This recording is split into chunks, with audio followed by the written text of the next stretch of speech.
O rio pode ser bem assustador de noite. Antes de tudo acontecer, eu era meio cético, daqueles que acham que tudo tem uma explicação lógica e que histórias sobrenaturais são só papo furado. Meus amigos viviam dizendo que eu só ia acreditar se visse com meus próprios olhos.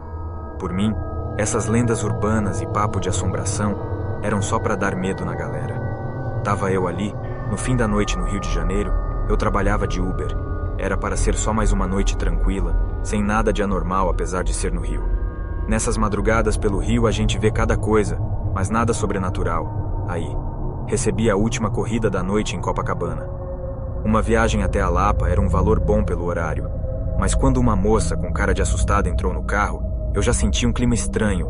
Ela estava nervosa demais, dava para ver de cara. Já passei por casos assim, o Rio de noite tende a ser perigoso, então é normal andar meio nervoso.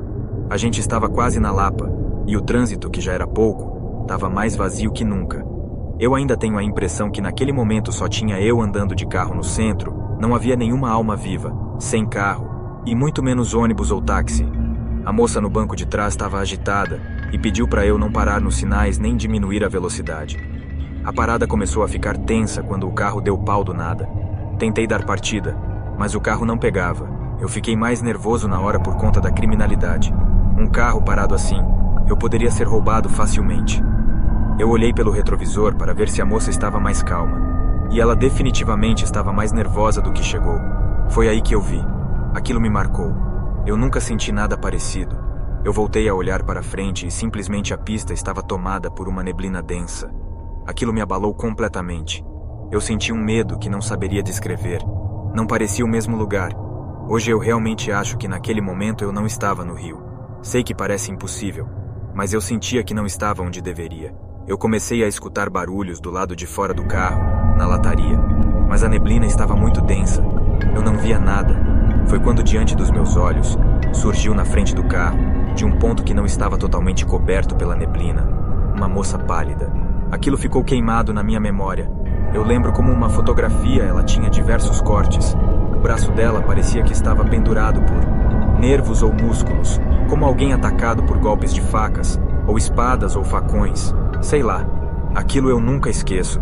Ela ficou parada olhando diretamente, e a moça atrás de mim ficava me apressando para ligar o carro. Ela estava realmente muito nervosa. O carro não dava sinais.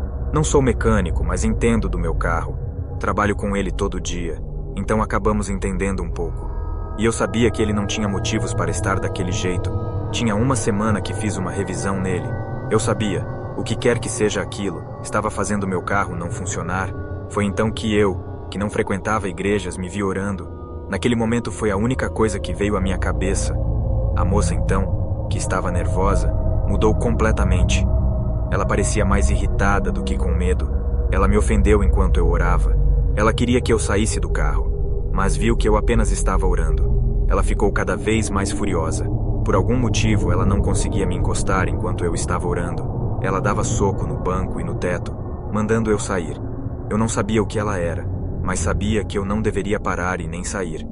Hoje eu percebo. Ela sequer parecia brasileira. Ela era como alguém da Noruega, talvez. Mas uma coisa que me intrigava era que ela usava máscara ainda. Foi bem depois da quarentena. No Rio eu não via uma pessoa de máscara há mais de um ano já, e ela usava. Nem me toquei. E hoje penso, o que será que tinha atrás daquela máscara? Ela aparentava estar muito irritada. Minha impressão é que depois que essa aparição desse fantasma que ficou parado na frente do carro, em todo momento ela mudou a personalidade, de alguém nervosa fugindo para algo maligno, ouvi ela pronunciando palavras que não entendi, e saindo do carro lentamente, ela entrou no meio da névoa. Eu continuei orando, e pedindo para sair daquela situação. Aquela assombração que estava na frente do carro, aparentemente estava sorrindo olhando para mim. Era uma sensação completamente aterrorizante. Ela parecia estar gargalhando olhando para mim. Ela simplesmente foi andando para trás até o meio da névoa e desapareceu. Eu senti um peso enorme nas minhas costas. Eu simplesmente apaguei. Minha cabeça ficou em cima do volante e o carro ficou buzinando. Fui acordado por um motorista que passava ali na hora. Já não tinha mais neblina. O tráfego estava normal para o horário. Alguns carros circulando, alguns ônibus e táxi. Ele me perguntou se eu estava bem e se queria que ele me levasse no hospital. Eu disse que não precisa. Parei em um posto de gasolina e fui refletir sobre tudo o que ocorreu. A moça nunca foi registrada no aplicativo. A viagem nunca foi registrada no histórico. Eu sei que tudo foi real. Eu sei exatamente o ponto de embarque e sei exatamente onde era o desembarque. Lembro do valor da corrida, lembro até da música do rádio. Isso me marcou muito. Às vezes imagino o que aconteceria se eu saísse do carro, ou o que aconteceria se eu parasse de orar. Não sei o que era aquela moça, mas sei que ela não era do nosso mundo. Eu tenho certeza também que eu não estava no rio naquela situação. No fundo eu sei disso. Do momento em que a névoa começou até o momento que eu desmaiei, se passaram mais ou menos de 6 a 7 minutos. Não sei precisamente, mas foi razoavelmente rápido. Guardo isso comigo até hoje, e sei que esses minutos vão me assombrar para toda a vida. Voltei para casa em silêncio. Não consegui dormir quando cheguei em casa, e tive a impressão de ver a mulher pelas redondezas do meu bairro na volta. Depois desse dia parei de trabalhar de madrugada, entrei para a igreja e ultimamente estou bem feliz. Acabei de descobrir que vou ser pai, e estou me mudando para outro estado. Nunca consegui passar pelo caminho daquele dia novamente. O rio pode ser muito assustador de noite, e não falo mais só de violência.